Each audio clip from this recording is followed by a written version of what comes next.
Now that Zion Williamson is back for the Pelicans, here's 3 things New Orleans needs to do in every single game going forward. It's the Friday episode of Locked On Pelicans. Let's go.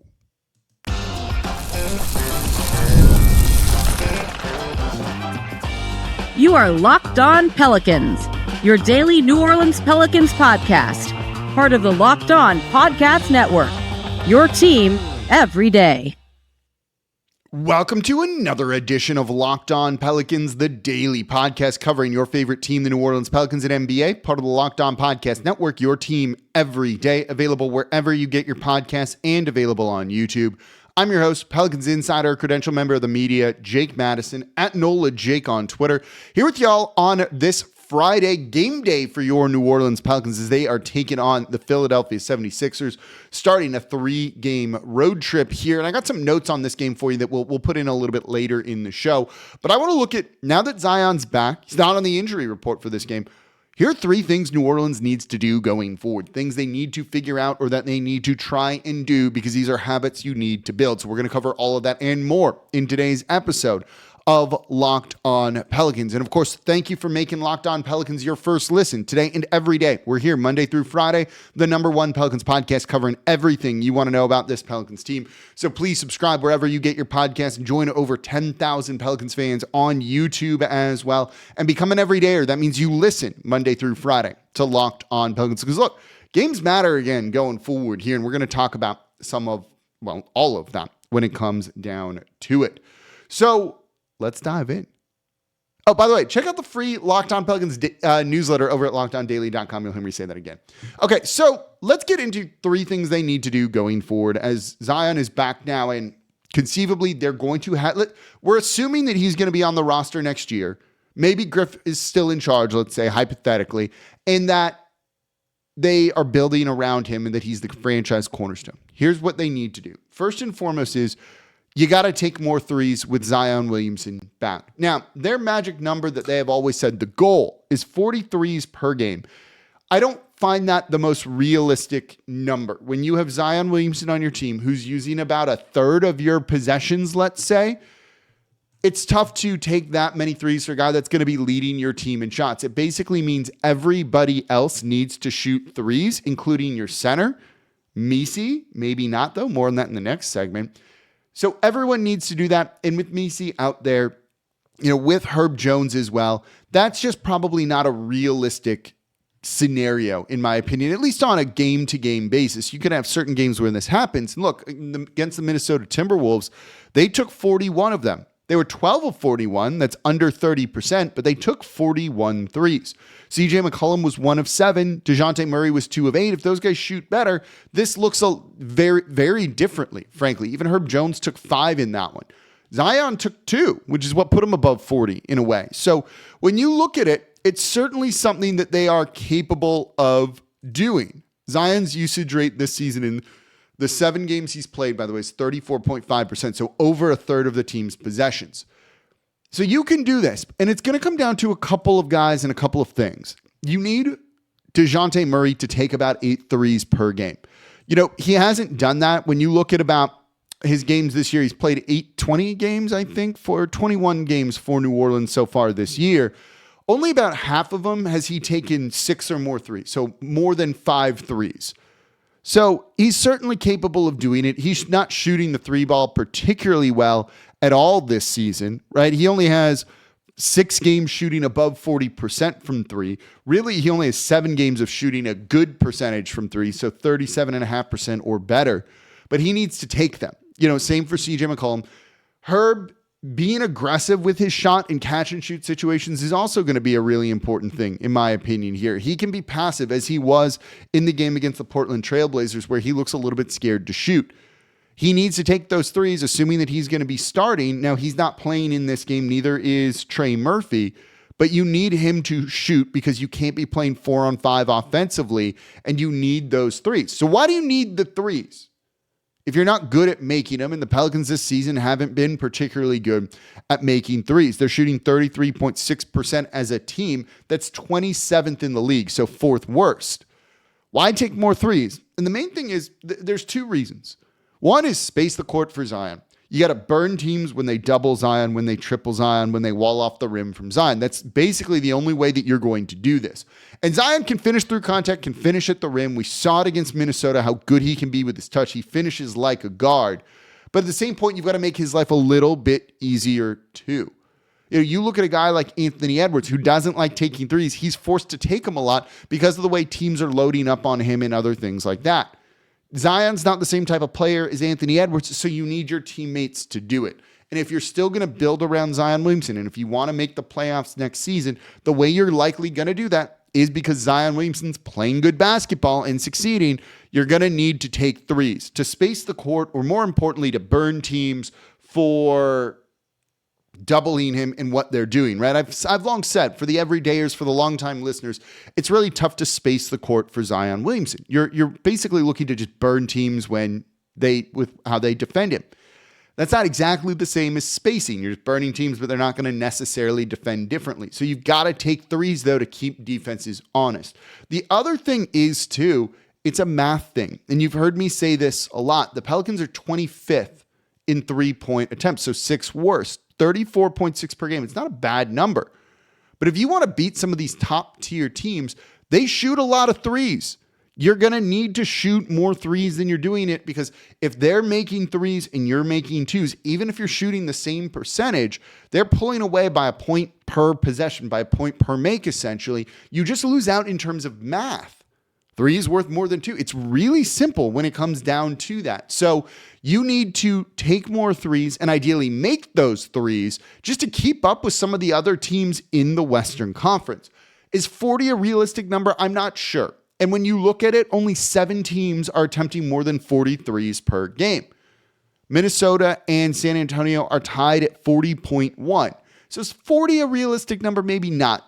Are they ever going to be top 7? Probably not. And I've talked with some of the coaches about this too. But is 38 a realistic number? 37? If you get to 37, that's 17. It's tied for 16th, 17th in terms of attempts. Can you get towards that number? That's about 3 more per game. Can you get to 38? That's about 4 more per game. If you can get to 38, you're in the top 12, and I feel like I can live with that number, and that's a good enough spot to be in, provided that Zion is doing Zion things, and then you're going to be winning basketball games because of it. So I think that is why they can up it a little bit, and it's just going to make things better. You've got to be committed to that, and you've got to play players that are willing to do that. Build your roster with that in mind. But what if your center doesn't shoot threes? Well, let's talk about Zion Williamson and Yves Missi in 2 areas in particular. Let's look at that coming up here next in today's episode of Locked On Pelicans. Today's episode of Locked On Pelicans is brought to you by our sponsor, Intuit TurboTax. Are you tired of endless waiting, wondering, and worrying about your taxes? Well, now that's a thing of the past. You see, taxes don't need to be complicated or stressful. TurboTax is here to change the game by matching you with a TurboTax expert who can get to work on your return right away. No more waiting for answers. No more wondering if you're missing out on deductions. Whether you've got one form or 20, TurboTax experts give your taxes their undivided attention. So while you get real-time updates on their progress, so you can focus on what really matters. You won't have to lift a finger, but you'll get the peace of mind knowing that your taxes are being handled by the pros. So ready for stress-free taxes and the most money back guaranteed? Head over to TurboTax.com and get matched with your expert who's ready to take your taxes off your plate so you can focus on your day. Only available with TurboTax Live full service, real-time updates only on the iOS mobile app. See guaranteed details at TurboTax.com/guarantees. And thank you for making Locked On Pelicans your first listen today and every day. We're here Monday through Friday, the #1 Pelicans podcast, covering everything you want to know about this Pelicans team. So please subscribe wherever you get your podcasts. Join over 11,000 Pelicans fans on YouTube as well. And now Locked On Pelicans has a newsletter. Introducing the Locked On Pelicans daily newsletter, one stop for ultimate team and league coverage delivered right to your inbox. Sign up for free now at LockedOnDaily.com. That's LockedOnDaily.com, and start your day with the all-new free Locked On Pelicans newsletter. If you really want to support the channel, go subscribe to the newsletter. We don't ask for money. This is completely free. I've had people be like, do you have a Patreon? Can we give you some like tips or something? I don't want you to do any of that. I don't want you to spend a dime on Locked On Pelicans. Just do the free things, like subscribing to the newsletter here. And we're going to do a giveaway, by the way, for one of those NOLA Heart shirts soon too, maybe on Monday shows when we'll have that come out. So let's get into Yves Missi next to Zion Williamson. We're looking at three things this team needs to do going forward. And one of the things that I think they need to do is try Zion Williamson with a variety of different big men. What is the ideal center next to Zion? Does it exist on the roster? I don't necessarily know. They've tried a number of different centers, right? Derek Favors, Steven Adams, Jonas Valanciunas, Yves Missi. There's been other guys that they've kind of taken a flyer on as well. What's the ideal partner? Is it a rim protecting big man? Is it a vertical spacing lob threat? Is it a 3-point shooting court spacing stretch five? Oh, you tell me. You need to figure out, I think, going forward, what the right roster composition in terms of the center spot is with Zion. Is it Yves Missi? Can this work next year?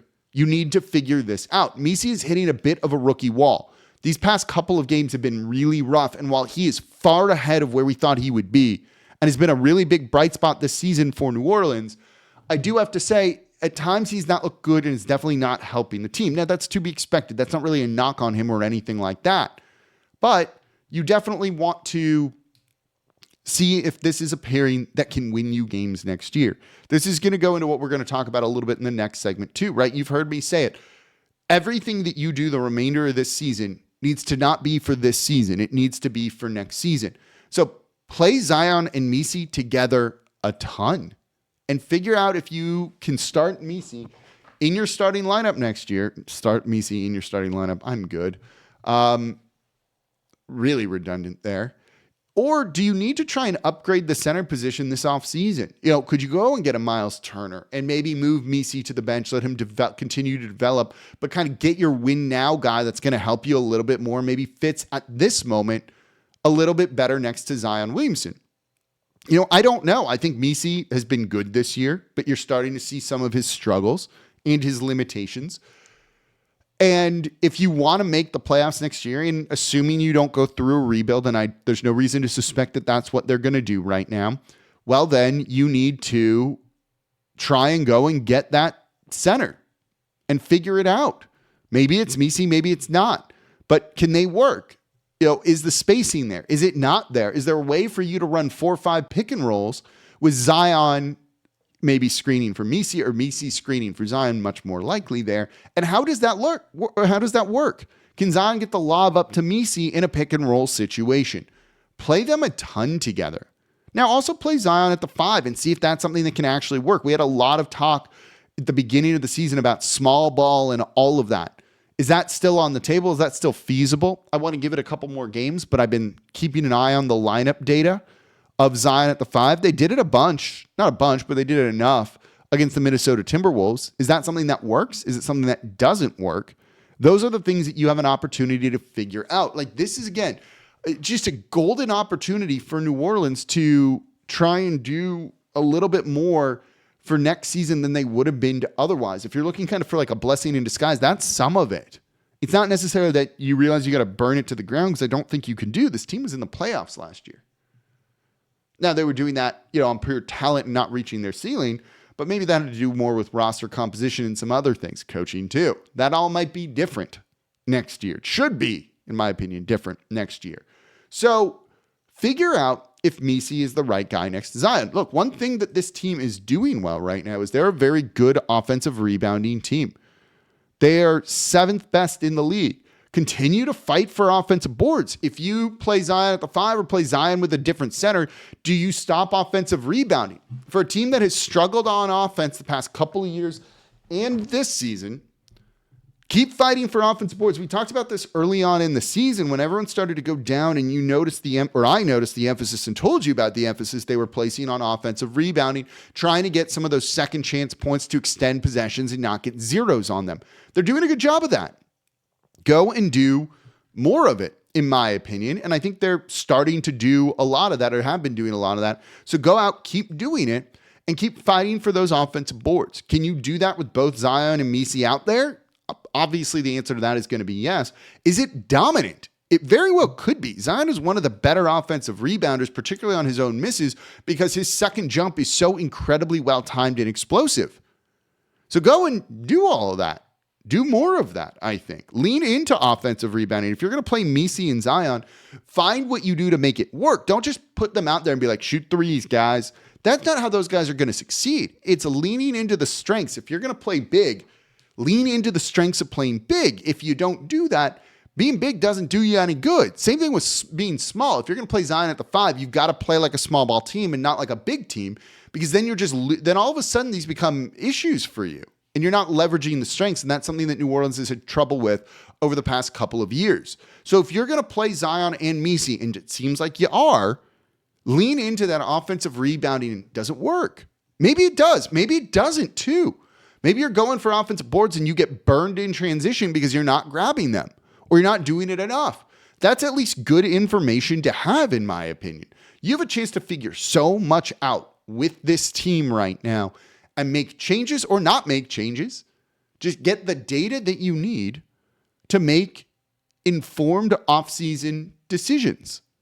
So let's see what they're going to do going forward. But I think that's definitely what you're looking for when it comes to this starting lineup and Yves Missi and Zion Williamson. You have an opportunity to figure out, do they really fit together in a no pressure filled environment? And that's not something that we always get to see. By the way, worth noting here, before we go to the next segment, let's throw it in here. So I said no Trey Murphy, no Herb Jones. So we're not really going to get to see the starting lineup that we want to see, which is unbelievably disappointing. But this is also something where, you just got to do what you've got to do. Unfortunately, I just lost the statement from the Pelicans. Did I completely delete that? And I might have, and that's annoying. Here we go. So it was announced today some roster moves for New Orleans. The Pelicans waived Trey Jemison III from his two-way deal. He hadn't played well. There was some high hopes there, just didn't work out. But the Pelicans announced that they signed Keon Brooks Jr. to a two-way contract.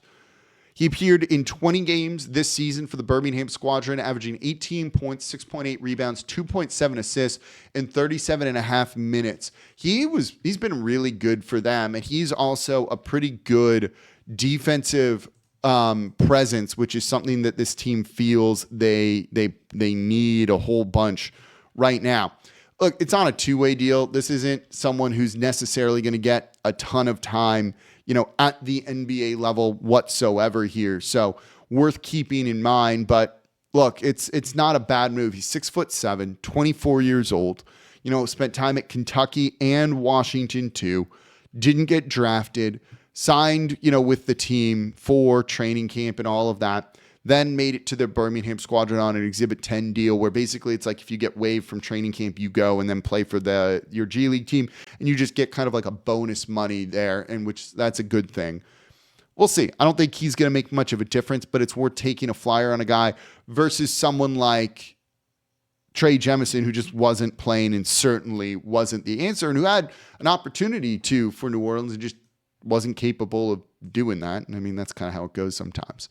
So coming up next, youth movement. We're going to look at Jordan Hawkins and some of these other guys in particular. That's coming up here next in today's episode of Locked On Pelicans.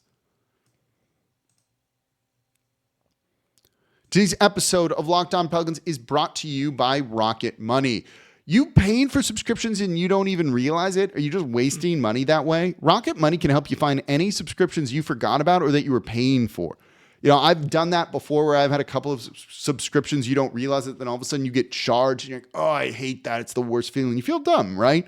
And then you got to jump through hoops to try and cancel it. You're likely not going to get that much money back for all of it. Look, Rocket Money makes it so easy to track down all those subscriptions that it's basically like having a personal assistant for your finances. Rocket Money is a personal finance app that helps you find and cancel your unwanted subscriptions, monitors your spending, and helps you lower your bills so you can grow your savings. It brings together everything in one place, whether it's subscriptions, your spending habits, or even the goals you want to hit this year. Rocket Money has over 5 million users and has saved a total of $500 million in canceled subscriptions, saving members up to $740 a year when using all of the app's premium features. years. So go cancel your unwanted subscriptions and reach your financial goals faster with Rocket Money. I love that it's just all there in one app. Go to rocketmoney.com/lockedon today. That's rocketmoney.com/lockedon, rocketmoney.com/lockedon. And thank you for making Locked On Pelicans your first listen today and every day. We're here Monday through Friday, the #1 Pelicans podcast, covering everything you want to know about this Pelicans team. So please subscribe wherever you get your podcasts. Join over 10,000 Pelicans fans on YouTube as well. And now for your second listen, what's going on with the Saints head coaching search? Ross Jackson's breaking down everything black and gold over at the Locked On Saints podcast, part of the Locked On Podcast Network, your team every day. Make them your second listen today. So in today's episode of Locked On Pelicans, we're talking about 3 things we need to see from the Pelicans in every single game going forward. Shoot more threes. It's important. Play Zion with Missi to figure out if that's the pairing going forward. And tying into that too is prioritize youth movement and player development and long-term fit. If you don't think Brandon Ingram is going to be on the team next year, there's no reason to play him big minutes over other players. If Javonte Green isn't the answer, don't try and chase a win this season at the expense of minutes for Jordan Hawkins. Look, Hawkins hasn't played well this season. He's dealing with a bad back. I get it. But you got to get him run to figure out, is he more than just a shooter or is he just a shooter? You have an opportunity to do all of that. This season is not about this season anymore. It's about next season, and the team needs to treat it as such. They haven't done the best job about that. Look, that also might be a reason to move on from head coach Willie Green. Is he coaching for his job, or is he, and that means he's going to try and win games and play some of those guys over some of the other young guys? The Pelicans just sent Antonio Reeves down to Birmingham. Do you need to do that, or would it be better just to play him in the NBA? Don't forget he had that explosive game against the Cleveland Cavaliers, who are a real good team. So play those guys over some of the guys. You might lose, but losing's a good thing now. You need to get a top 5 pick, ideally a top 3 pick. If you lose while getting valuable developmental minutes for your young guys, figuring out if they're long-term pieces, to me, that's a win-win, even though you're not actually winning. That seems to be an important thing for this team. It needs to be that. There's no reason Javonte Green should be getting more minutes than Jordan Hawkins at this point. We're past that. You don't have a chance of making the playoffs.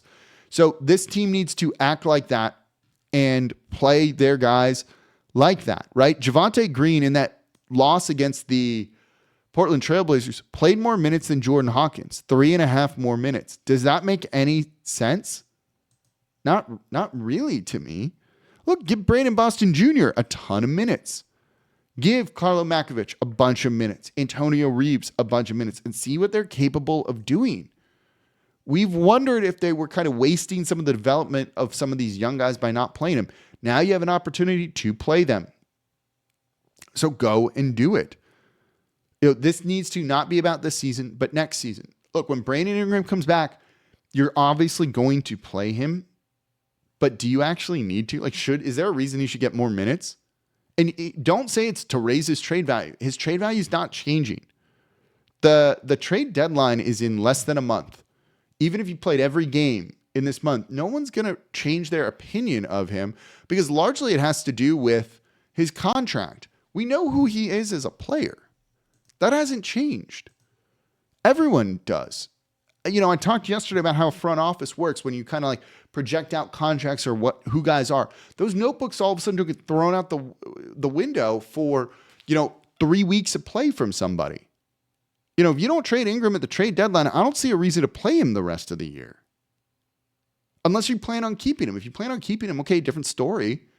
But if you're not, or you're not going to re-sign him, don't play him. There's no reason to. Focus on next season, and that is something that New Orleans really needs to do. That's going to mean a lot of minutes for Jordan Hawkins. There's no reason not to. That probably means moving CJ McCollum to the bench, starting DeJounte Murray, Herb Jones, Trey Murphy, Zion Williamson, and Yves Missi. Or drop Missi, put Zion at the 5, and throw CJ back in there too. Go DeJounte, CJ, Herb, Trey, Zion. Fine with that lineup too.